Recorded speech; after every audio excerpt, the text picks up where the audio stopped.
वैकुण्ठगमना महालावण्यशेवतिः सर्वारुणा नवद्यांगी सर्वाभरणभूषिता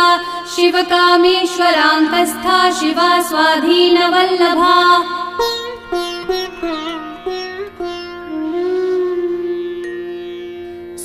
सुमेरुमध्यशृङ्गस्था श्रीमन्नगरनायिका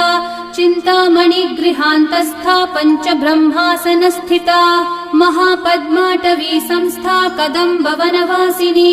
सुधासागरमध्यस्था Kamakshi कामदायिनी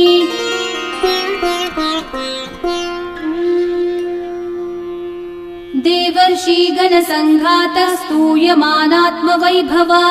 भण्डासुरवधोद्युक्तः शक्तिसेना Samanvita सम्पत्करी समारूढः सिन्धूरव्रजसेविता अश्वरूढा दृष्टिता शवकोटिकोटि